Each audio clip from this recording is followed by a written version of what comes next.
La Crosse's Northside Stories podcast featuring Bill Temte is sponsored by Willow Heights. Find Willow Heights subdivision just 18 minutes from the mall. Find them at willowheightswi.com. What's the story of when you cause a little guff or you're kind of hooligan? When you guys were hooligans, Bill? A friend of mine who lived over on the next street, Kane Street, for some reason we got in a argument over something, and I don't remember what it was.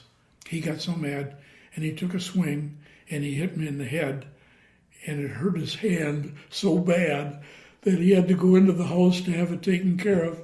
And he came out, I won't say crying, but, whimpering because his hand still hurt so bad, and apologized for getting so mad and stuff. Halloween, trick-or-treating, we'd go and never do damage. That was the other thing. We'd always be careful that we didn't do any damage to anything. But we would make it known that we were there, and maybe throw some toilet paper into the tree or something like that. But I was amazed. I don't remember ever being with a bunch of guys where damaging something was what it was the thing to do. One time, one of the streets was being repaired, and there was all kinds of cement blocks and stuff. It was Halloween again, and it was a side street. So we went out and made a barricade in the middle of it with the building materials. If a car had to get around, they could, and we decorated it so nobody would hit it. So you made a snow fort out of building materials. Yeah. What are some other memories you have like that? Having a baseball, and of course the softball, field at the old Franklin, but the diamond was here, and right field was the principal's office on the second floor. And the goal was who could hit it far enough and high enough to put out one of her windows. I was going to say, did anybody get a home run? But it was one of those, things that laugh about, get a kick about, and we actually let her know that was kind of a fun thing. And she said, well, if anybody's big enough and strong enough to do that, have a ball. She knew they wouldn't. And, another memory I have is north of Kellogg. If you go a few miles north, and there's an old Norwegian church there that still does a real lutefisk supper, or it did. I don't know if they still do. One time my two brothers and I and another couple people went up there, sat at the table, and look around, and here is the elementary school teachers. I'll give one name that I can still remember, Mrs. Andrews, 3rd grade. Wonderful, wonderful lady that loved every one of us, and we all loved her, but she was also a wonderful teacher. And I don't remember the names of the other ones, but there was either 4 or 5 of them sitting there, and we sat there and just had the most fun time talking about schooling at Franklin and eating lutefisk. And one of them finally said, my brother was sitting on the start on this side, and one of them finally says to the waiter, would you mind starting the plate here so it ends up there? Because none ever gets by him. But that's the kind of fun and experience. So we talked a little earlier about the little houses and how the house that you grew up in has had a couple of different expansions, if you will, over the years. Could you imagine a family nowadays living in a house basically the size of the room that we're in right now? No, it had a total of 620 square feet, and one bathroom that also was the laundry room and other things. And it had one sink, a shower, and a stool. That was the toilet in the house. A kitchen which was half as big as this room, and that's where we ate also. And then 2 small bedrooms each one about 2/3 the size of this room. And then the other was open area, which was just the general living space. And then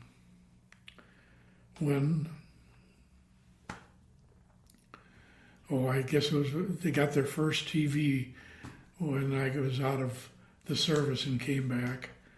And I told the story about the fake TV.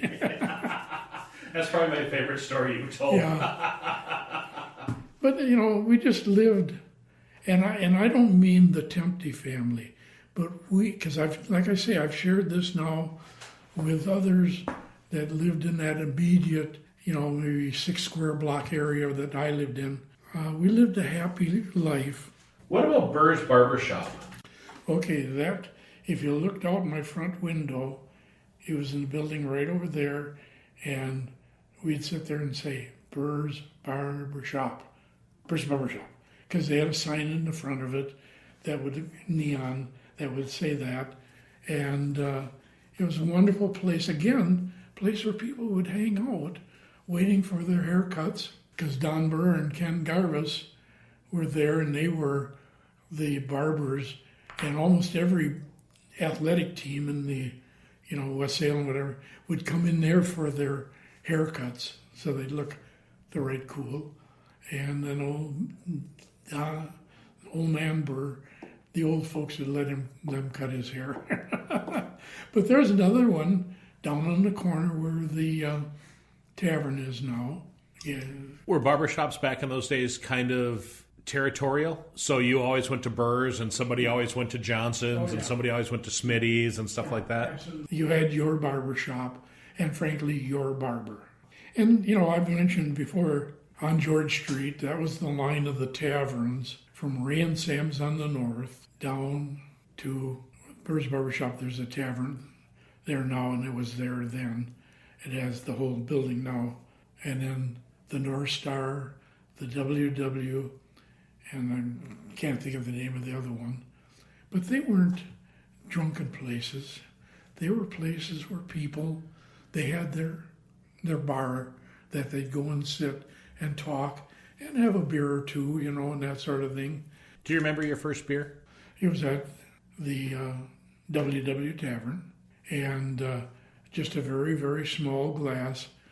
And it was I'd go over there on New Year's Eve, and Christmas Eve also, but New Year's Eve, because Trinity Lutheran in those days had a watch night service at 11 to 12 o'clock. So I'd go pick up the bass and tenor section at the WW. We'd go down there and one time they said, "Here, you deserve one." And, just the littlest, 3-ounce glass or something like this. And I don't know that I drank it all.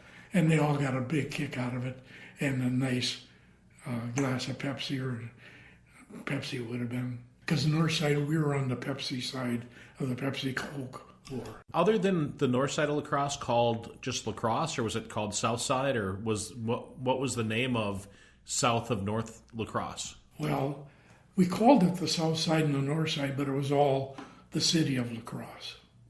And but we were very proud of the north side, as they were the south side. I don't mean to put them down or anything, but the south side was just spread so far. I can't remember the name of the man who developed what was the village shopping center. Before he developed that, if you drove up way back in the back corner about where the central football field is now, there was a small restaurant. That was as far south as La Crosse went? Yeah, basically. There was some housing and stuff, but the developed area ended there. And then, I can't think of the man's name, but he then developed the village shopping center, which then created a lot of other development. And then the houses that are south of there, particularly on the east side, were developed by a developer. And he was basically copying the houses that were built up in Minneapolis. He may have even come from there. I don't know. I just know the history, but I don't remember it all that much. But that's why so many of them look very much alike. Is that why the north side is sometimes considered like Old Town and Old Town North, because it was where basically lacrosse started and kind of spread out from here? Well, there and the immediate downtown area. Cass Street, King Street, Market Street, and that sort of thing. From there on in, that was there. That was really the original lacrosse, and the rich. Don't tell anybody in Onalaska this, but the original lumber barons. That's where all of their homes, the beautiful ones on Cass and King, those big mansions. That's where they lived. Were you ever friends with people from? You mentioned Onalaska, so like Onalaska or. I had a cousin. This cousin's mother and uncle, he did work at the brewery. And he'd ride in there and stuff. He died, like my father, at a very young age. He was my father's brother. But the telephone operation for Onalaska was in their living room. And it was all very small. Onalaska was just a very, very small community all the way through the 50s. You're kind of a troublemaker, aren't you, Bill? Oh, yeah. I'm a person who loves to put ideas out there and maybe even get people to think about things that aren't. Lacrosse's Northside Stories podcast with Bill Temte is sponsored by Willow Heights, a subdivision just 15 minutes from downtown La Crosse. Find them at willowheightswi.com. The Northside Story podcast is a podcast for hire.com production.